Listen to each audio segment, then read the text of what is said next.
Hello po, this is Vince. What I have here is a watch from Rado.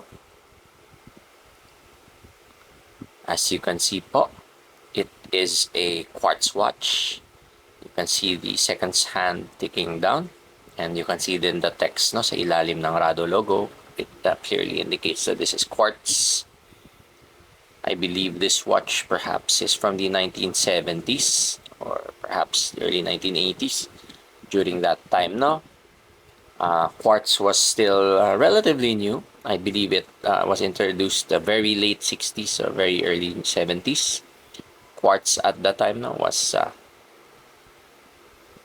rather high-end and new. That's why it's prominently displayed on the case. As you can see din sa ilalim ng dial, nakalagay po na DiaStar. So DiaStar, mga DiaStar watches po ni Rado,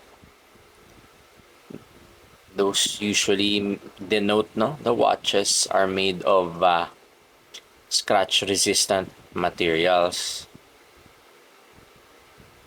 And as you may have seen po, no, as I move the watch around, no, the case, ito po, no, yung case ng watch ay free from major scratches or marks, no, because this case, no, just this part, no, this parang bluish part, is made of tungsten carbide, and tungsten is a very hard material. As you can see po, no, unique din yung kanyang yung dimensions, yung shape ng case. It's concave, no, parang as you can see, parang it curves inward, not outward. Anyway, no, it's free from major scratches. So kita nyo na highly polished yung surface. Highly polished surfaces are usually scratch magnets. Pati na rin po yung crystal niya, which is sapphire crystal. Sapphire is also a very scratch resistant material, and as you can see, the crystal is free from major scratches or marks, and this will continue to be this way. No, I believe, no, again, this watch is from the 1970s or 80s, just going by the general design and the look of the case back, no. And speaking of the case back, it's not made of the same material as the front. As you can see po, no, stainless steel po nakalagay dito. Stainless steel back. You can see the parang chips or corroded parts, no, of the back. And there are generally signs of wear here and there. So kasi it's stainless steel po siya. But the front, no, the business end, the side you show to the world is very presentable. The strap is a generic replacement, no Rado branding. It's a mesh strap po, no, with a parang ridged or ribbed design.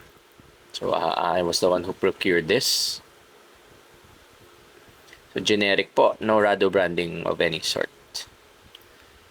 And I think, no, it suits the watch din naman.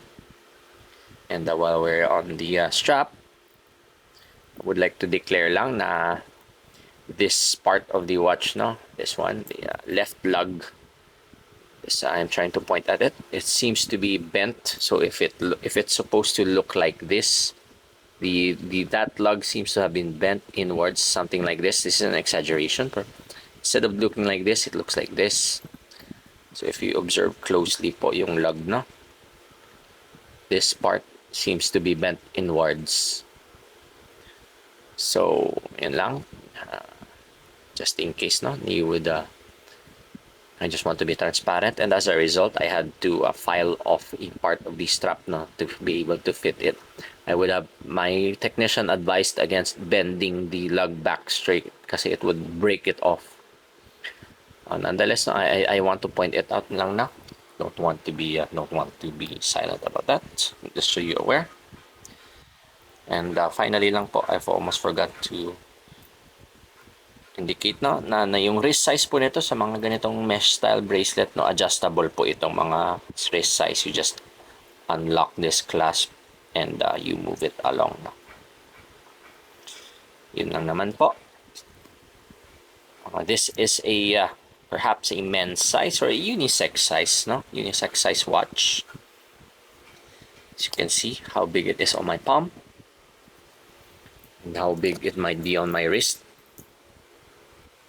So I believe no unisex na ito. It's on the perhaps on the larger side for women, but I believe women can still wear this.